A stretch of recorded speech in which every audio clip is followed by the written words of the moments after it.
Buenas tardes. Los que han venido al anterior lunes saben que no funciona el micrófono, así que van a tener que escuchar mi melodiosa voz, ¿no?, por 1 hora y fracción. O sea, no voy a terminar ese punto. Esta clase es un poquito larga, por ahí 5 o 10 minutos más me preparo. Como sé que no tienen nada, entonces aprovecho. Porque las demás clases están mirando su reloj y 6 menos 1 minuto ya están escapando porque tienen prácticas, clases y todo, ¿no? Esto es 2 semanas, 3 semanas, la alegría, muy bonito. Después ya, por ejemplo, ya va a haber todos sentados, después 3/4, la mitad, y solamente las 20 escuderías van a estar. Y al final solo ya mandan ya 2 por 1, 10 con más de 20. Y así es. Así que eso es, digamos, pero como les ha dicho la doctora, traten de venir. ¿Por qué? Porque de ahí se aprende, ¿no? También escuchando y mirando. ¿Está bien? Hoy vamos a comenzar con historia de la microbiología. Entonces, atrás, por favor, quisiera que apaguen la luz de adelante. A ver, en la pared hay unos... Eso, listo, ahí va. Entonces, vamos a revisar, ¿no?, parte de la historia de la microbiología que, según yo, ¿no es cierto? Según yo, esto vamos a ver. ¿Sí? He titulado esta obra 20 poemas de amor de bacterias y un virus desesperado. Esta es la casa de Pablo Neruda, en Chile. Y aquí está Pablo Neruda, ¿no?, en silueta. Pero los que han llevado literatura como Dios manda saben de qué estoy hablando. Y los que no, pues investiguen. ¿No? La mayoría va a investigar. Entonces vamos a comenzar nuestra historia más o menos cronológica.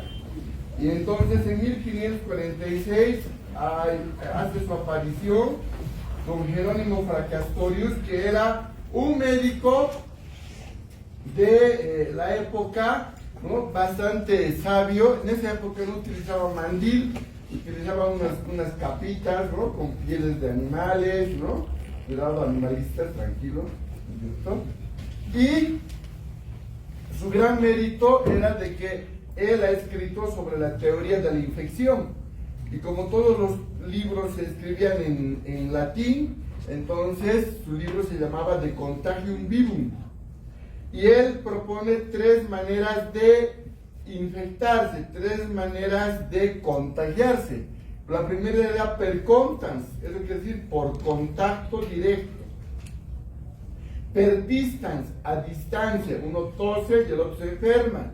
Y per fomites, o sea, con objetos inanimados. Prácticamente solo le faltó los vectores, o sea, los insectos que te pican y te transmiten el dengue, la fiebre amarilla, solo eso le faltó.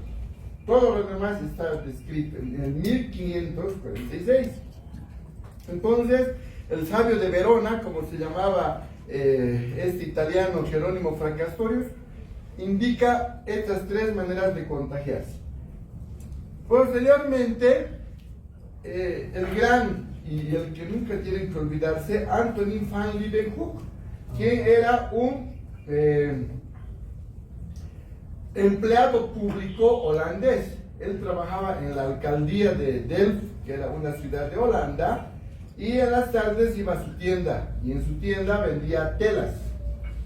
Y como todo vendedor tiene que comprar barato y vender caro, ¿no es cierto? Entonces, para poder vender calidad, él pulía unos lentes con piedras, ¿no?, unas lupas, y veía la trama de la tela para poder vender más caro. Un día su hija le sirve un rico asadito, ¿no?, poderoso, le echa pimienta, no había yagua en Holanda, ¿no?, pimienta, y cuando come, ¿no?, le pica su lente. Dice, deben haber unos bichitos que me están picando mi lente. Imagínate. Él no era científico, pero era muy observador. Y dice, ¿por qué no veo a estos bichitos? Entonces va al patio, saca agua del tufil porque le ha llovido, ¿no? No había alcantarillado, y hace una preparación y se inventa un artefacto que no puede llamarse microscopio, pero era un microscopio rudimentario que consistía en dos láminas metálicas, ¿no? Y aquí arriba estaba una lente, acá, y un tubito capilar donde colocaba la muestra. Y él, ¿no es cierto?, aquí está en su mano, y él observaba, ¿no es cierto? Y al observar, ¿no es cierto?, pudo ver unos bichitos que los llamó animánculos, ¿no es cierto? Y cuando vio algunos bichitos que se movían, entonces él decía, ¡ah! Esos bichitos son los que me pican mi lengua, decía, ¿no? A lo largo de su vida logró hacer más de 200 microscopios artesanales mediante dos láminas de metal con una pequeña lente en la parte superior, y esos tornillos funcionaban como macrométrico y micrométrico. Él no era científico, ni era mecánico, ni era físico, ¿no? O sea, solamente se inventó algo para ver. Y, ¿no es cierto?, ¿no? Él agarró y, como ya vio a sus animánculos, otro día, otra vuelta asadito, come con su pimienta, ¿no es cierto?, y no había agua, no había llovido, ¿no? Entonces, mis animánculos. Al día siguiente, una noche llueve, había agua fresca, y otra vuelta hace su experimento. ¿Qué observó? Nada. Mis animánculos se han escapado, dice, ¿no es cierto? Entonces no era eso, sino que el agua era limpia. Entonces va a tomar agua estancada, ¿no? Y encuentra otros bichitos que se movían. Entonces él dice, ¿no? ¿Qué será? Oh. Para mirar. Su sarro dental, sus lagañas, entró al baño, ya saben que vio, y otras cosas más que, porque horario de protección al menor no puedo contar. Pero imagínense, vio todo, ¿no? Entonces, ahí está viendo con su fuente de luz, y así dibujaba para ver cómo esos microorganismos se desplazaban, eran esféricos, eran largos, eran ondulados, y eso eran los microbios de la boca, ¿no es cierto? ¿No? Entonces él fue el primero en observar microorganismos, que los llamó animánculos. Entonces comenzó una nueva era, y la nueva era entonces, ¡ay no! ¡Llegaron los bichos! Entonces, pueden ser grandes o pequeños, pero han llegado, o sea, comienza una nueva era. Y gracias a eso, por ser el primero en observar microorganismos, ¿no?, a Li Wenfu le vamos a denominar el padre de la microbiología, porque fue el primero en observar, ¿no?, estos bichejos que él mandó a la Academia de Ciencias que estaba en Londres, y repitieron el experimento que hizo Li Wenfu, y dijeron, sí, tiene razón, esos son los animánculos, y le dieron su certificado de miembro sin ser científico, ¿no? ¿Por qué? Porque realmente hizo ciencia. Entonces, nunca se van a olvidar que por culpa de Li Wenfu, esta materia está presente. Entonces, a él le chinera, ¿no? En 1728, Edward Jenner era un médico inglés que veía el puente de Londres, que ustedes conocen, ¿no?, por imágenes, ¿no?, y dividía la ciudad del campo. Entonces veía cómo algunos individuos cruzaban el puente y regresaban felices. ¿Por qué regresan felices? Y cuando se acercó más al otro lado del puente, vio que los ingleses iban a visitar a sus ñatas, ¿no?, a las campesinas, ¿no?, que estaban ordeñando las ubres de las vacas, ¿no? Y después regresaban contentos y felices, ¿no? Hasta ahí los dejaran, los demás imagínense, ¿no? Y él dice, pero ¿por qué van al otro lado? Y se da cuenta que en la ciudad las señoras habían tenido granitos, tenían una enfermedad de la vacina, ¿no? Que era del ganado vacuno. Pero las que ordeñaban, que tenían contacto con las costras de las lesiones que estaban en sus ubres, en sus tetitas de las vacas, y tenían contacto, no estaban enfermas. Entonces él dijo, ¿por qué estas viejas no están enfermas? ¿Y por qué estas sí? Porque se tiene contacto con las cosas. Entonces, como había la enfermedad de la viruela, él va, raspa, porque era de la misma familia la gente, raspa esas costras, no sabía que había gérmenes, hace un preparado de una inyección y dice, ¿y ahora quién le pincha? Entonces, estaba pasando el hijo de la empleada, el Joseph, dice, ¡Joseph, no! Se agarra y la pinta, ¿no es cierto? ¿No? Entonces, ha quedado plasmado el dibujo, y del dibujo han hecho una escultura que se encuentra en Londres, ¿no es cierto?, en una de las universidades más grandes. Y por eso, ¿no?, a Edward Jenner le vamos a denominar el padre de la inmunización, ¿no es cierto?, porque él con esa afectación de las vacas pudo controlar, ¿no es cierto?, y hacer una inmunización contra la viruela, y pudo comenzar la era de la inmunización, ¿no? Se hacía la burla, como cuando ustedes, ¿no?, tienen que vacunarse contra el coronavirus. Ya, inventado es, ¿no? Mentira, ahora más es, ¿no es cierto? Igualito la gente pensaba. Entonces, como era de las vacas, te va a salir vaca por tu cabeza, te van a crecer cuernos, ¿no? Entonces, era el mismo pensamiento. Imagínense, ahora siguen con el mismo pensamiento. Entonces, no tenemos que ser como ese pensamiento retrógrado. Tenemos que ser científicos, tenemos que ser académicos, futuros colegas. Entonces, tienen que pensar que la ciencia manda, ¿no es cierto? Y demuestra todo lo que la gente dice. No debe ser cierto. Todo se demuestra. Ustedes van a estar en este curso donde se les va a demostrar todo: fisio, bioquímica, microparásitos, ¿no es cierto?, y salud pública. Se les demuestra todo, ¿sí?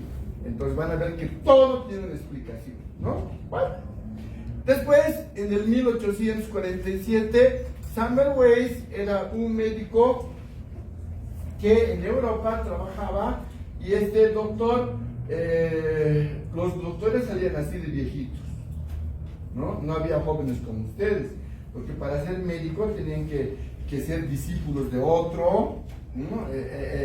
Tenían que prepararse, ¿no? Tenían que hacer prácticas, y de ahí recién les recomendaban a la escuela de medicina, y recién sacaban su título. Entonces no era como aquí un prepa largo de ellos, ¿no es cierto?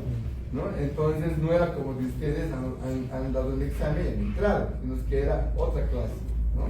La enseñanza de la medicina. Por eso que la mayoría de los médicos del pasado son mayores, porque así eran, son mayores, ¿no? Entonces no es que estaban acabados, ¿no es cierto?, sino que estaban comenzando, imagínense. Obviamente la expectativa de vida era más corta, ¿no? Ahora la expectativa de vida es 80 años, los que llegan a 90 es raro, ¿no? En esa época la expectativa de vida era 60, o sea, que llegaba a los 50 era raro, ¿no? Y así, gracias a la medicina, hemos ampliado nuestra expectativa de vida. Vacunas. Eso les digo a los antivacunas, por favor, sé que hay antivacunas. Cuando regresamos de la pandemia, nunca hemos preguntado si estaban vacunados o no, porque había mucha gente que no quería vacunar. Entonces hemos usado barbijo mucho tiempo, ¿no? Entonces, pero es para que sepa. ¿Qué hizo Samuel Weiss? Samuel Weiss va contratado a un hospital de obstetricia en Alemania, y en la sala había dos salas, una del director y otra de él. En esa época, del 1847, era normal que las madres se mueran al parir. Entonces había un 80% de mortalidad materna y solo un 20% sobrevivía. Por eso también había poca expectativa de vida, poca gente. Era normal. Y él cuando entra se da cuenta de que algo estaban haciendo mal. O no había mandiles todavía. Otros doctores son exquisitos. Suena y suspenden la clase. Yo no.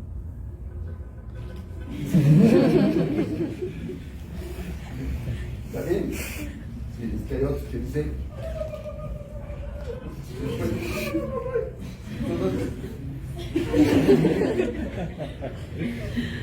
Yo tolero mucho, ¿ya? Entonces, él vio que después de dar sus clases de anatomía, al otro lado, ¿no? Iban a atender partos, tal cual. Esto es, y después la guagua. Entonces, había unas infecciones geniales. ¿Qué dice él? ¿Nos lavaremos las manos? Él dice, nos lavaremos las manos. Él, Semmelweis, ¿no es cierto? Y ahí está Semmelweis explicando, ¿no es cierto? Y aquí está la alabanza. ¡Ay, qué feliz alabas! ¿No es cierto? ¿Sí? Y la señora ahí, apórense, don Semmelweis, tengo que pasar, así, ¿no es cierto? Entonces ahí están, mira, nadie con mandil porque no se usaba, ¿no? Pero él hacía que se atiende. Entonces, ¿qué había demostrado? Ahí está en la portada de una revista. En su sala, el 80% de las parturientas vivían y solo 20 fallecían por complicaciones. En el del maestro, el director del hospital, el 80% moría. Resultado, lo han botado de su trabajo. A mí me vas a enseñar de y lo han botado del país, lo han repatriado, todo un desastre. O sea, en esa época todo era malo. ¿Por qué? Porque no se daban cuenta que había ciencia. Y la demostró. Entonces, a él le vamos a llamar el padre de la prevención de las infecciones intrahospitalarias. ¿Por qué? Porque tú vas a aprender en las clases prácticas, ¿no? Que el lavarse las manos significa en el hospital disminuir en 80% el riesgo de contaminación a los pacientes. Es una regla. El mismo 80% de Semmelweis. O sea, si tú te lavas las manos para atender a un paciente, hay solo un 20% de riesgo que se infecte el paciente. Entonces tú tienes que lavarte las manos antes y después de atender al paciente. Y por eso es el padre de la prevención de las infecciones intrahospitalarias. Entonces, desde 1847 al 2025 son 178 años de lavado de manos, imagínense, ¿no? De lavado de manos, ¿no? Entonces, cada vez que se laven las manos van a decir, Semmelweis, gracias. Porque vamos a aprender en prácticas a lavarnos las manos. De aquí a un mes, ¿no es cierto? Les van a decir que traigan su jabón, su toalla, su docente. Posteriormente tenemos a Louis Pasteur, ¿no? El grande de todos, el más grande, francés. Él era químico. No existía la carrera de bioquímica, eran químicos, nada más que químicos. Y algunos químicos eran químicos farmacéuticos, ¿no? Entonces, en otros países la carrera se llama química farmacéutica. En Bolivia se llama bioquímica y farmacia, ¿no? Entonces, hay un cambio. Antes, por ejemplo, en México son químicos farmacéuticos. Entonces, ¿qué se les dice? Químico. ¿Qué se les dice? No licenciado, químico, ¿no? Y si eres médico, doctor, te dice, Así que ahí viene la gran diferencia. Otro día les voy a contar por qué les llaman doctor. Pero cuando haya tiempo. Toda su historia, a mí me gusta mucho la historia. Louis Pasteur hizo muchos descubrimientos. Él era el mayor de 5 hermanos, se va a vivir a París. Él quería ser profesor, ¿no? Estudia para ser profesor, y mientras él era estudiante para ser profesor de química, Él daba clases particulares a sus compañeros y con esa plaquita mandaba a su mamá para que cuide a sus hermanos. Y luego se destaca por ser muy, muy inteligente, muy previsorio y llega a hacer muchos experimentos, ¿no? Entre ellos, ¿no? Hizo el experimento de la eliminación de la teoría de la generación espontánea. ¿Qué era la teoría de la generación espontánea? Decían que la generación espontánea es: yo dejo un frasco con carne, ¿cierto? Y luego, ¿no?, de la carne salen las larvas y salen las moscas. Entonces, de la materia inerte ha nacido la materia viva. Eso era la teoría de la generación espontánea. Déjese en un rincón de la casa, en una cajita de un cuarto que no utilicé, ropa, ¿no?, de varón usada, unos granos de trigo, y en 21 días habrá ratones, y en 21 días había ratones. Generación espontánea. Y le dice, pues, don Lucho, usted que todo lo sabe, si no lo sabes, inventa. Nos están ganando estos irresponsables, sabemos que no es cierto. Entonces ya, agarren, díganle al frasco que lo tapen. Agarren el frasco, tapado. ¿Dónde está la generación espontánea? No, aquí está tapado. Si tapas, no entra la fuerza vital. ¿Qué cosa? La fuerza vital no entra. Entonces, don Lucho dice la fuerza vital, ya, pongan una gasa. No, gasa tampoco entraban las moscas. Las moscas entraban, ponían sus huevos, salían mosquitos. Pero eso no querían creer. Ellos decían que se podría la carne y salía vivo. Entonces, generación espontánea. Entonces, como no ha podido convencer, la gente quería más los inventos y todas las vainas, entonces se inventa en un matraz, en esa época se llamaban redomas, el matraz, y le dobla su cuello con calor. Entonces coloca sopa y así hervir la sopa. Entonces, como decía que no hay que tapar, entonces los micobrios, ¿no es cierto? Los micobrios entraban y se retenían en el cuello y no llegaban a la sopa. Entonces él sabía que no contaminaban la sopa y la sopa estaba líquida. Entonces él agarraba sus redomas y hacía exhibiciones y decía: señorita, hija, por favor, ¿cuál quiere? Este de hace 3 meses, listo, rompían, servían el caldito. ¿Y cómo estaba la sopa? Líquida. Entonces, ahí él demuestra que la vida no proviene de la materia inerte, sino que la vida proviene de la vida. ¿No es cierto? Un ser vivo da lugar a otro ser vivo. Un muerto no da lugar a un ser vivo. ¿No es cierto? Entonces, eso es la teoría de la generación espontánea, y gracias a esta teoría de la generación espontánea comienza otra nueva era. ¿Por qué? Porque la causa de las enfermedades eran los bichos, los microbios. Entonces, poco a poco va cambiando las actitudes de la gente y va transformando. Él inventa la pasteurización, ¿no es cierto? ¿No? Hace la inmunización contra el carbunco, la inmunización de la rabia, ¿no? Hace la pasteurización, ¿no? Ustedes cuando compran su leche, dice UHT, Ultra High Temperature, pero quiere decir ultra pasteurización. Entonces se hierve y se enfría rápidamente, en 3 segundos. Ya, y la bolsa. Vos tomas y no está con microbios la leche. El error es que tu mamá te dice: haz hervir la leche. Listo, ¿a qué? Coagulas las proteínas y ¿qué estás tomando? Agua blanca. No hay que hervir la leche. Solamente la puedes calentar y ya está. Si no, pierdes propiedades, ¿no?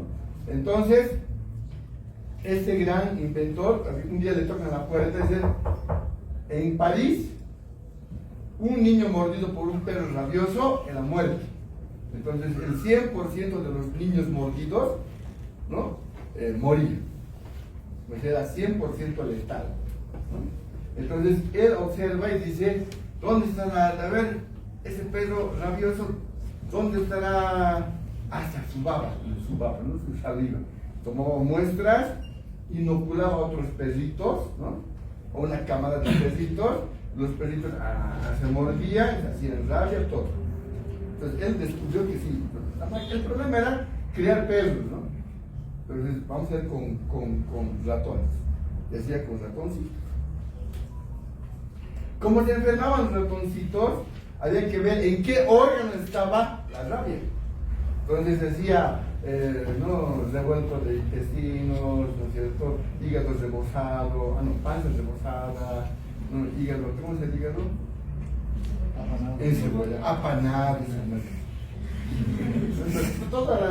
Todo hace para ver si algún órgano estaba afectado. Al final, el único que estaba afectado era cerebro y médula, ¿no? Espinal. Entonces, ahí estaba el bicho. No sabía qué. Comienza a ser preparados, hace sus brebajes, hervía, inoculaba a otros roedores, ¿no? Para que entre ellos se muerdan, o perritos, ¿no? Y hasta que logra, después de hacer 18 fases, que haya inmunización en la gente. Entonces, él ya había hecho con animales. Le toca la puerta, don Lucho, sí, mi hijito le ha mordido el perro. Ay, qué pena, señora. Yo sé que tienes una inyección. No, solamente animalitos se pincharon. Igual pinchándolo, igual va a morir. Como no era médico, él pide permiso al consejo médico y le autorizan que le pinchen a la baba. Y le pincha 18 veces y se cura. ¿Quién nació? ¿Quién nació? ¿No es cierto? Entonces, ¿se acuerdan de Jenner? ¿No? Y él hizo la inmunización de la enfermedad del ganado vacuno. Entonces, Pasteur, en honor a Jenner, dice, como él hizo la inmunización contra el ganado vacuno, entonces, ¿qué se va a llamar su preparado? Ahí viene el origen. De ahí viene el origen, ¿no? Entonces, así es bonito la historia de la medicina, ¿no? Esta es la microbiología. Imagínate ver la historia de la fisiología, de la bioquímica, otro mundo, ¿no es cierto? Solamente acá con eso. Entonces, y ahí es que ya de ahí para adelante, todo preparado para inmunizar se llama vacuna, ¿no es cierto? A partir de ahí. Entonces, por todos esos logros y muchos más, le vamos a llamar a Louis Pasteur el padre de la microbiología moderna. Porque Leeuwenhoek es el padre de la microbiología y él da lugar a nuevas cosas, ¿no? La pasteurización, la inmunización. Entonces, ya a nivel masivo, es el padre de la microbiología moderna, porque ya se hacían cultivos en laboratorios, observaban cajas Petri, ya era más científica la cosa, ¿no? Después tenemos otro médico, Joseph Lister. Joseph Lister era un cirujano. Y este cirujano, cuando operaban, ¿no?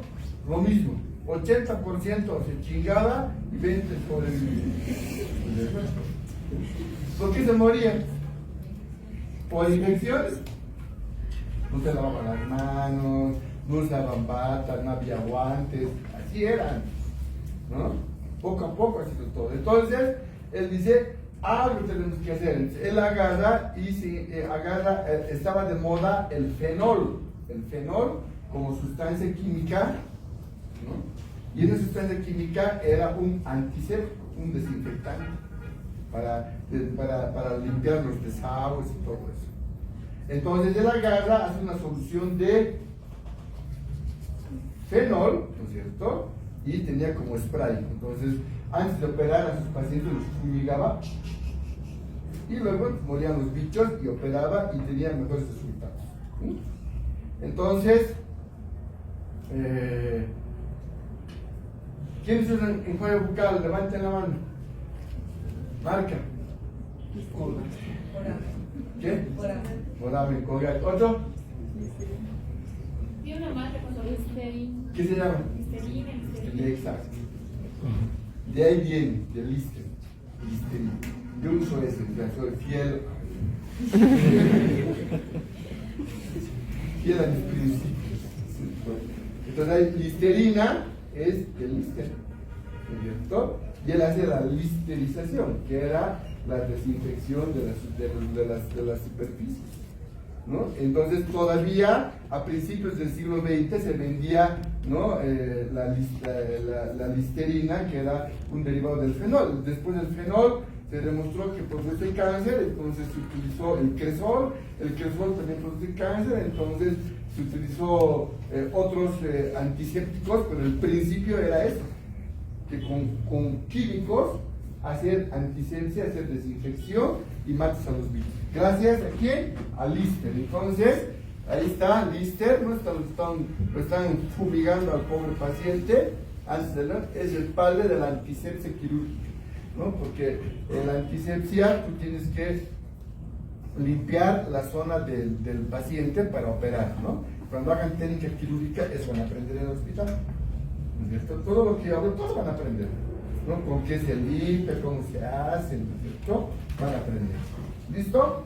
Entonces, como era con fenol, aquí está el Lister, ¿no? Ya era viejito, se nos pasó la mano con el fenol, estaban todos ahogados, ¿no?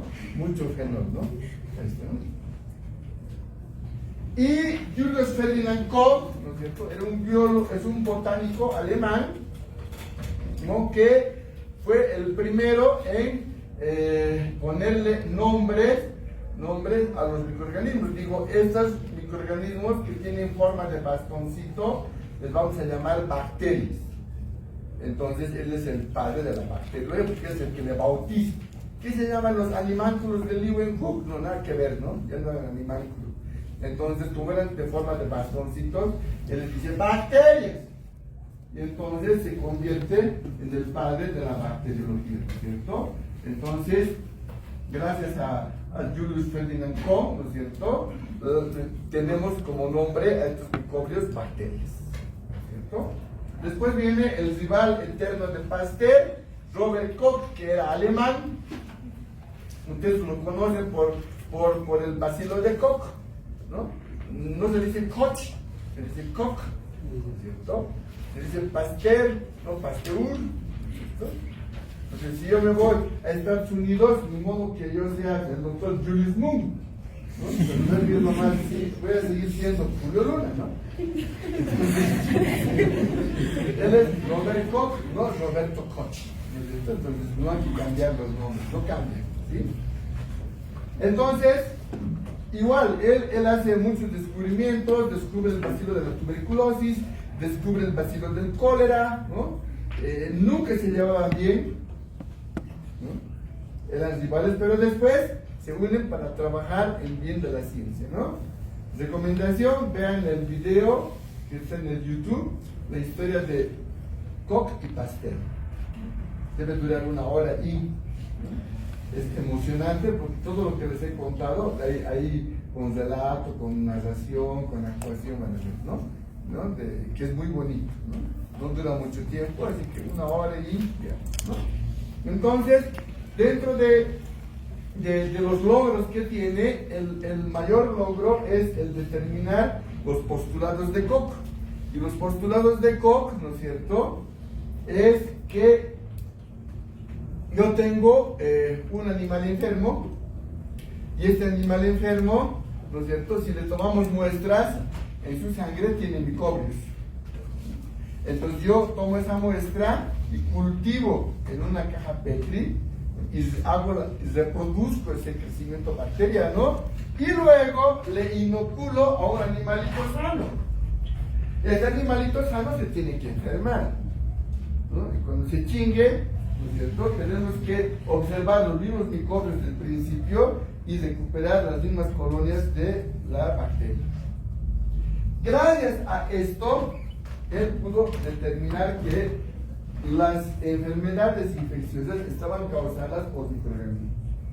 Entonces, en esa época, todos los científicos, para demostrar, por ejemplo, a ver, una enfermedad bacteriana, a ver, Tuberculosis. Para demostrar la tuberculosis, tenían que agarrar de un tuberculoso, obtener los bacilos, inocular a un animalito, se enferma, inocular a uno sano, que se enferme, recuperar. Entonces, todos sus capítulos de su libro que les ha recomendado la doctora Pacheco, en cada uno de cada capítulo se ha hecho esto. O sea que los animalitos nos han servido para la ciencia. O sea que cuando son animalistas, no tienen que estar en contra de lo que se hizo. Gracias a eso, ahora tienen libros científicos donde ya sabes por qué causa. Y como quieren saber otras enfermedades a nivel molecular, entonces, por ejemplo, yo quiero saber del lupus, quiero saber de la diabetes, entonces se hacen los postulados moleculares de Koch. O sea, bajo el mismo principio. Entonces, él con esto cambió otra vuelta al mundo. Entonces, el mundo ya sabía que las infecciones no había mal de ojo, porque les vino la bañata de al lado, ¿no es cierto? ¿Sí? Nada de eso. No es que te habías raspado tu ojo y después estabas con tu lagaña, por cochino, no te has lavado tus manos, y ya está. La misma bacteria se ha entrado a tu ojo. Listo. Ahora, vamos a ver una historia de amor del doctor Halsted, que inventó los guantes de látex. ¿Cómo inventó? Por amor. Ya estamos en febrero, el 14 van a acordar de Halsted, ¿no es cierto? Y van a pedir a sus novios que sean como Halsted, ¿no? Que sean como Halsted, mi amor. Es el luna, cosas que entonces, Halsted, ¿no es cierto? ¿No? Tenía su novia, era la enfermera. Es que él era el jefe de cirugía, ¿no? Se ve chica carrera así. Y entonces, el tipo, ¿qué se llama esa serie? Donde... ¿Qué saben eso, no? ¿Qué saben? Mucho, ¿no? Pero bueno. Sí, allá depende de ustedes. Entonces, su chica era la Caroline Hampton, que tanto desinfectarse con el Lister, con el fenol, se ha hecho eczema, se ha hecho alergia en sus manitos. Entonces dice, hola mi amor, como pergamino, ¿no? Como lija. ¿Qué ha pasado, mamita, con sus manos? ¿Cierto? Ay, ¿cierto? Ay, William, ¿sabes qué? Tanto lavarme con esas cosas del Lister, mira mis manitos, una macana. Ay, mi amor, el 14 de febrero te voy a regalar algo. Entonces, piensa cómo. Y había una empresa, Goodyear, ¿no? De las llantas de los como Pirelli, ¿no? Goodyear, y esa empresa hacía cosas de goma, de caucho, y les pide que se lo hagan guantes. Guantes de goma, que se puedan lavar, que se puedan esterilizar con calor, que sean resistentes a los desinfectantes y que se puedan hervir y no se dañen y reutilizables. Entonces, ¿no es cierto? Por amor, ¿no es cierto? Este viejito, ¿no es cierto? Hizo que la comunidad científica adopte los guantes como una manera de sana de operar, porque antes no había ni mandíbula. Entonces, gracias a eso, por amor, ¿no es cierto? Halsted inventó a lo que conocen ustedes ahora, ¿no? Por números, ¿no? Las tallas, ¿no? Los descartables, ahora el de nitrilo, ¿no es cierto? No sé qué es, pero sí que suena. No he estudiado todavía por qué será nitrilo, no sé. Tampoco me interesa. Entonces, con eso resolvió el problema de su amada, imagínense, ¿no? Entonces, a su novio le van a decir, ¿qué te aprendes? Les va a regalar mitoncitos, ¿no es cierto? Pues para el frío. Y de ahí viene otro de pura viejita, ¿no es cierto? Aquí está Christian Graham, que tenía que resolver el problema de una discusión de su jefe con otro médico, que estaban discutiendo quién producía neumonía. Entonces, como estaban discutiendo quién producía neumonía, él se inventó una tinción, ¿no?, para identificar cuál era la bacteria que producía. Entonces, cada uno tenía su teoría. Al final ganó su teoría, ¿no? Ganó la ciencia, pero perdió su jefe, porque su jefe estaba equivocado, ¿no? Entonces, ahí, ¿no?, la tinción Gram diferencia en gram positivos y gram negativos, o sea, en violetas y rosadas, ¿no? Bacterias violetas, gram positivos; bacterias rosadas, gram negativos. Su profesor decía que el causante era un gram negativo, una bacteria, y el otro, el Cotricas, era otra bacteria, un gram positivo. Como no sabían que era gram positivo o negativo, él inventa y ve que el otro tenía la razón por tinción. Entonces, a partir del 1889, él publica su artículo, ¿no?, y la comunidad científica le dice: para comenzar cualquier diagnóstico microbiológico, se comienza por tinción Gram. Hasta ahora se hace lo mismo, ¿no? Tengas la tecnología que tengas en tu laboratorio, tienes que hacer tinción Gram para decir: ah, es poco, es vacío, es gram positivo, gram negativo, orientativo, siempre. Y el que no hace eso, pues es que no sabe microbiología. Entonces, eso le debemos mucho a Christian Gram, ¿no es cierto? Y ahí entra a los notables. Miller era un médico alemán, ¿no es cierto?, que se viene a Estados Unidos, adopta la nacionalidad americana. Él era dentista, ¿no es cierto?, trabajó con Robert Koch en Alemania, y él formula la teoría química de la caries dental, y él es el primero en escribir un tratado de microbiología oral. Entonces, él escribe y dice: la boca está llena de microorganismos, y estos son los que causan enfermedades, ¿no?, en la dentina, en el aparato, en el periodonto, en diferentes lugares, ¿no?, el mal aliento y todo lo demás. Entonces, él, ¿no es cierto?, se convierte, ¿no?, en el padre de la microbiología oral o bucal. Y en Europa, en Estados Unidos, tiene hasta su monumento de Miller, ¿no es cierto?, dentro de los odontólogos. Él separa.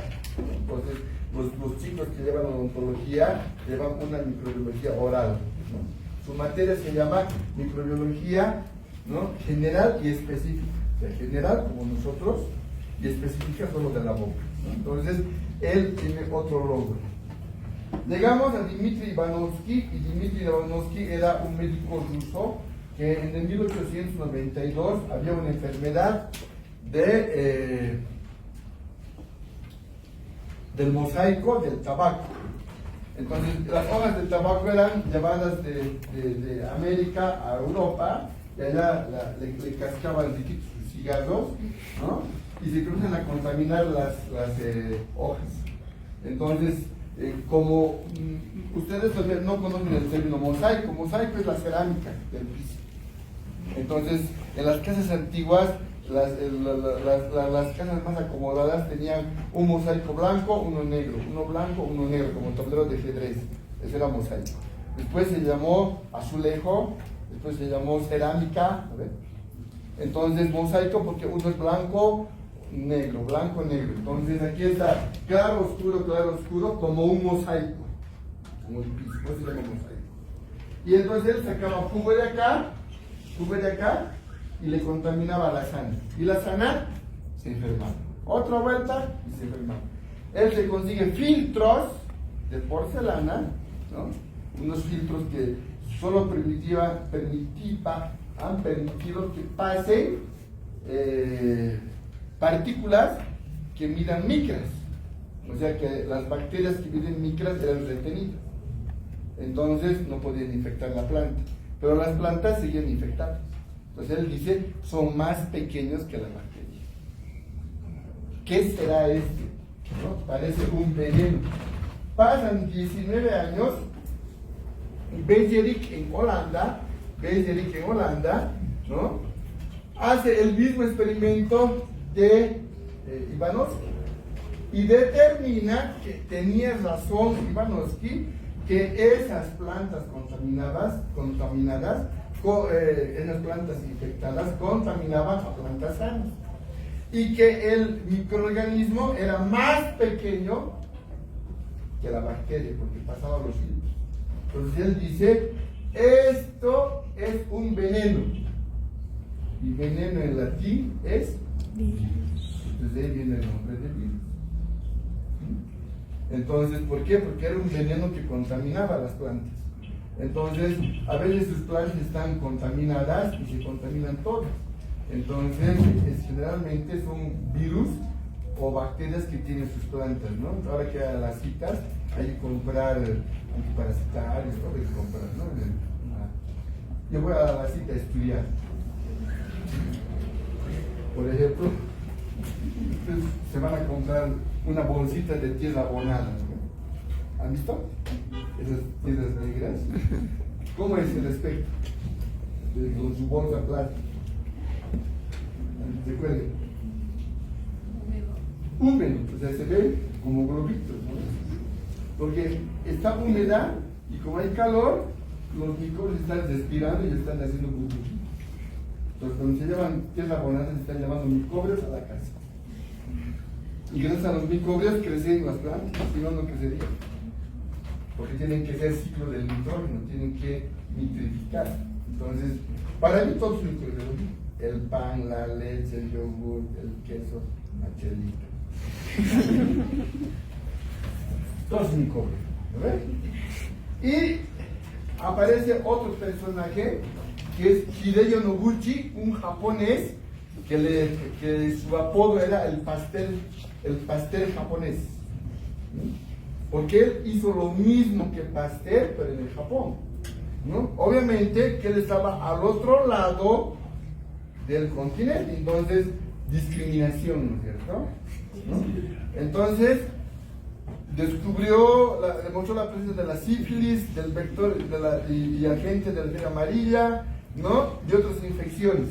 Entonces, por sus logros, lo nominan para el Premio Nobel de Medicina el año 1913, 14, 15, 20, 21, 24, 25, 26, 27, y nunca le dieron nada.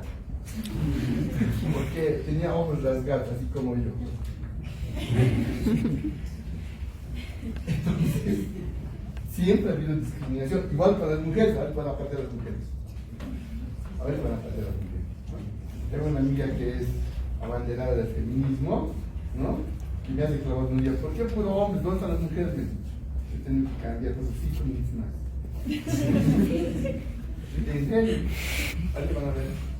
Entonces, como él fue denominado, ¿no es cierto?, el pastel japonés, nunca le dieron un título, pero ¿no?, es otro de los personajes que debemos tomar en cuenta por sus grandes logros en el continente asiático, ¿no? Entonces, para que se den cuenta que en todo lado ha habido gente, ¿no? En Inglaterra, en Londres, ¿no?, Alexander Fleming era un médico que trabajaba en su laboratorio bien desordenado como buen bacteriólogo, ¿no es cierto?, y descubre accidentalmente la penicilina. Entonces, más o menos ahí aquí está su incubadora, su cultivo, y un día deja su caja Petri abierta. Tenía unas bacterias y se contamina con hongos. Entonces, cuando se contamina con hongos, estas son sus bacterias, y el hongo que crece inhibe el crecimiento de las bacterias. Entonces va donde su amigo que era biólogo, le dice, oye, ¿qué ha pasado? Se han morido mis bacterias. ¿Qué le ha hecho este hongo? Ah, eso se llama antibiosis. ¿Y qué es antibiosis? Cuando un ser vivo inhibe el crecimiento de otro ser vivo. Entonces, este hongo ha inhibido el crecimiento de tus bacterias. Entonces, antes de negarse, a ver, pensar en eso. Y él dice, ¿y si ese hongo le ponemos a una persona, podrá matar sus bacterias? Ah, sí. ¿Y qué se llama ese pinche hongo? Ah, es el hongo Penicillium, el hongo más común. Cuando usted deja su naranja debajo de su cama, no has comido, ¿no? Y tu mamá dice, si no sales del cuarto limpio, no te vas a dar secreto. Entonces vos sacas tu naranja verde, ¿no? Y Y ese verde es el hongo penicillium que está aquí. Si aquí dejamos naranjas y nos vamos de vacaciones, las naranjas verdes van a aparecer, ¿no? O el pan, el moho, que dice. Es el hongo más prolífico. Entonces tarda 4 años en diseñar un aparato con un químico, con un físico, con un mecánico, con un biólogo, cómo cultivar hongos, sintetizar, volverlos un polvito blanco, meterlos en un frasquito y cuando tú le metes agua, le pinchas al paciente. ¿Qué ha descubierto? La penicilina. Y cambió el mundo otra vuelta, porque ya había un medicamento. Es más largo, las historias solamente es un resumen, ¿no? Una clase nomás habría que hablar de Fleming, ¿no es cierto? Y eso. Entonces, gracias a él, cambia el mundo y ahora hay penicilinas de primera generación, de segunda, de tercera, de cuarta, de quinta, hay macrólidos y otros que tienen que estudiar cuando les toque.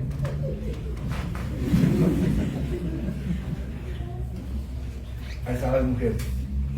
Rebecca Lansfield, ¿no? Era una dama dedicada a estudiar los estreptococos, estas bacterias que crecen en cadena, ¿no? Entonces, ella, ¿no es cierto?, hace su clasificación, ¿no?, de los estreptococos en base a un componente en su pared celular de las bacterias. Ella se da cuenta que la mayoría de los estreptococos tenían este elemento diferente. Entonces ella les da un nombre. Bacterias de estreptococos del grupo A de Lansfield, del grupo B, del grupo C, del grupo D, y algunos estreptococos no se clasifican. Entonces ella logra hacer una clasificación, ¿no es cierto?, fenomenal, terrible, ¿no es cierto? Ahí está trabajando en lo que más me gusta. Y obviamente, cuando hace sus trabajos, ¿no?, ella trabajaba con su marido, con su esposo, y un equipo de 3 más. Entonces, la academia decide darles el premio Nobel, menos a ella. ¿Por qué? Porque es mujer. Porque la mujer, eso va a ser discriminación. Siempre ha habido. Adán, Eva, ¿no? No es Eva, Adán. La costilla de Eva. Pero como es tu costilla, entonces yo, varón, véngase. Mi costilla. Por eso han puesto la costilla que la ha sacado, ya creado, para que sea tu costilla, de vos, y nadie más, pero no es, al revés no. Ya saben contra quién es protesta, ¿no ves? Por eso todo es así. Si tú piensas, tienes que darte cuenta de todo lo que eran. Yo solo doy ciencia, que puede ser comprobado, replicado y leído en muchos artículos. Yo no me invento nada. Cuando me invento, tartamudeo. Me dicen, ¿me quieres, mi amor? Yo, claro.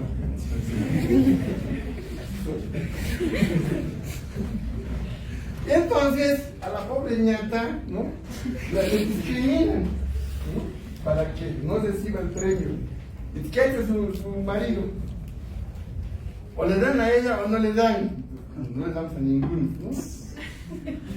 Pero sí le han dado otros premios, ¿no es cierto?, menos importantes, pero esa es la historia de Rebecca Lansfield, una gran bacterióloga que cuando lleven estreptococos van a llevar la clasificación de Rebecca Lansfield. Se van a acordar de esta señora que hizo mucho.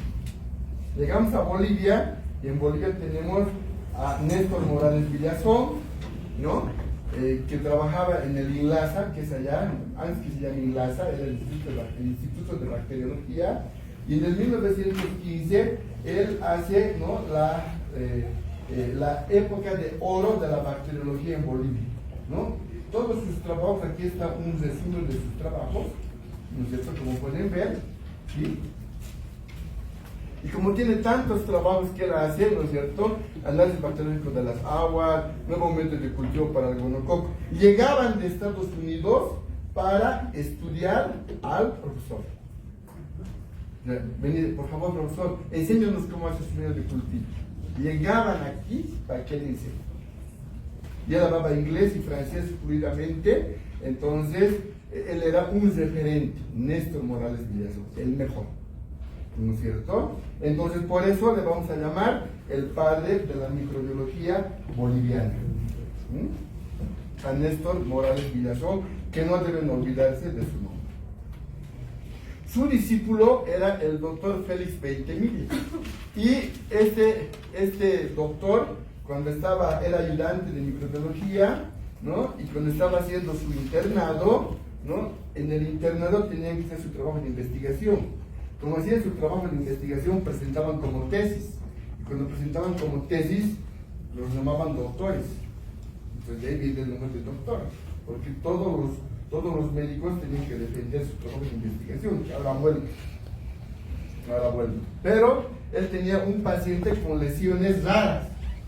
Y él lo único que hace es lo que hacían los otros: observar y hacer un experimento. Y tiñe las bacterias y descubre que era el bacilo de la lepra. Él nunca había visto un paciente con lepra, ni había visto, ¿no? Ni había tomado muestras, pero él hace lo que dice la teoría y replica y puede demostrar, como el primer paciente con lepra que estando en el internado, él demuestra que era su paciente el que tenía lepra. Entonces, después hizo muchos otros logros. Lo nombraron ministro de Educación, hizo un mapa epidemiológico de Bolivia, y entonces le vamos a denominar a Félix Beitemilla, como dice el doctor Trigoso, como el padre de la consolidación de la microbiología boliviana. Cuando yo le digo, ¿quién es el padre de la microbiología?, le pregunté al doctor Trigoso, dijo Félix Beitemilla, y digo, Néstor Morales Villazón, y Félix Beitemilla, el de la consolidación, ¿cierto? Ahí pueden ver, ¿no? En la época, ¿no? Ahí están los doctores de la época, así eran sus bates de Lenín Laza, por ahí está el doctor Trigoso, el doctor Esther, por ahí está, ¿no? ¿Sí? Otra mujer es la Esther Lederberg, y Esther Lederberg fue la pionera en la genética bacteriana, ¿no es cierto? Ella descubre al bacteriófago. ¿Y qué era el bacteriófago?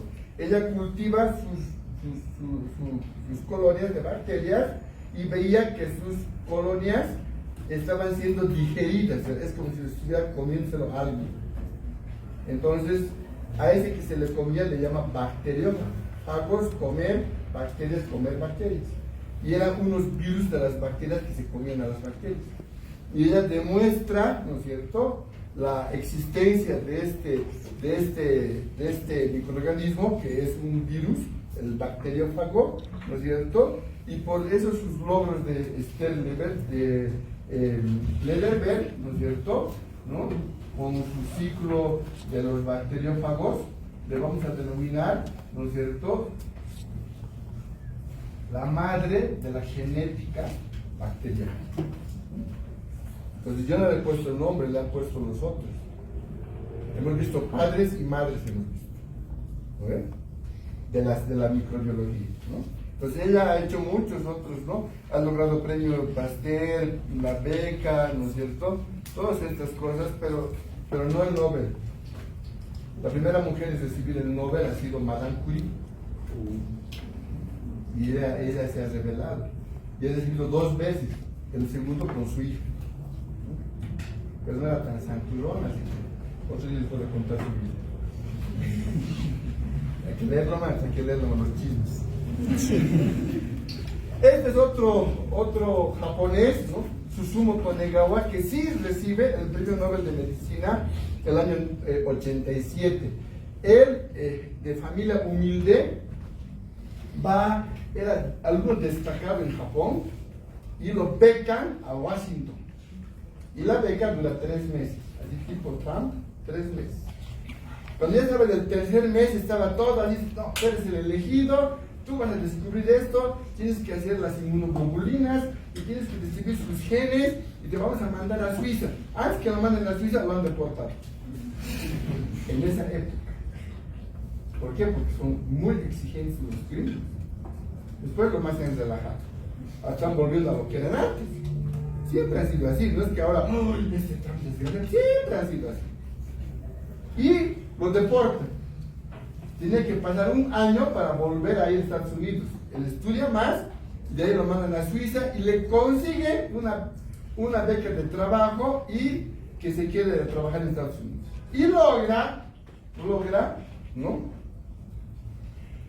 Su trabajo se llama Evidencia de la reorganización somática de genes de inmunoglobulinas que codifican las regiones variable y constante, ¿no? Él trabaja con, el año 76 publica en Suiza, ¿no? el trabajo, y prácticamente era la reorganización de los genes de las inmunoglobulinas. Por eso, a Susumu Tonegawa, en la parte de la inmunología, que podemos elevar inmunología, le dan el premio Nobel de Medicina al año 87, 10 años después. ¿No es cierto? Fíjense bien la pantalla, una sorpresita. Era muy joven. Y entonces, había un congreso de estudiantes de medicina en Cusco, de la FED Social. Entonces yo, como era presidente directivo de la sociedad científica, viajo y reunión, una porquería. Y como estaba del gobierno Fujimori, presidente japonés, vas a traer a Susumu Tonegawa, premio Nobel de Medicina. Entonces en Cusco se presenta a Susumu Tonegawa. Yo llego a la conferencia tarde, ¿no? Ya todo ya lleno, no, pues, estaba afuera. Cuando sale por la puerta de atrás, una combi, como minibús, y él sale. Entra y yo me entro con él. Yo me saqué una foto. Aquí está mi cámara, pero me saqué una foto. Los guarudos se me han aparecido. Así es. Entonces yo saqué una foto con él, ¿no es cierto? Y un año después me llega a mi casa un sobre de Santa Cruz con una foto. No, mentira, 5 años después. Y esta foto me llega y me dice: doctor, yo era estudiante como usted, y le mando su foto.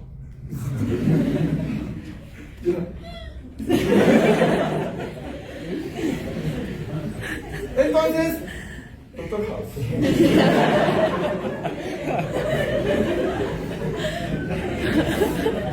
Es ídolo.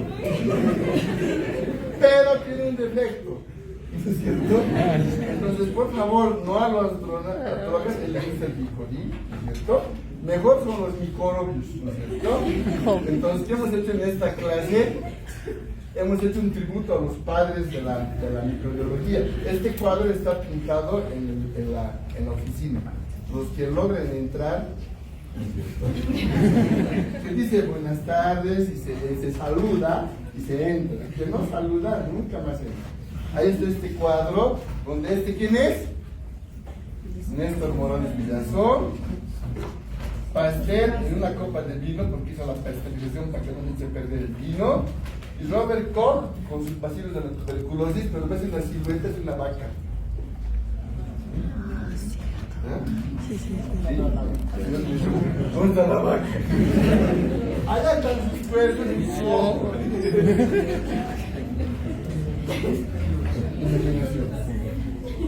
Como siempre, hay que hacer tributo a los padres a quienes te han enseñado. Por eso dice que el tiempo pasa. Y como el tiempo pasa, el doctor Esteves era así cuando él estudiaba en Japón, ¿no? El Barbachov le decían, mira, con su barba prominente. Mientras tanto yo gualaichaba en la facultad.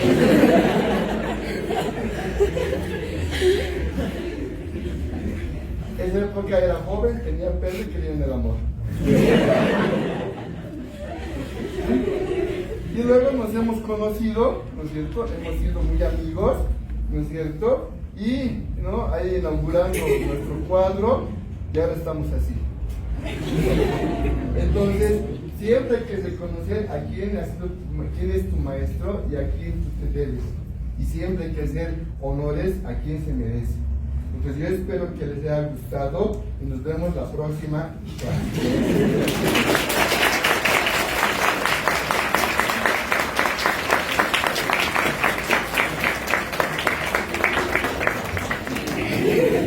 Que les vaya bien.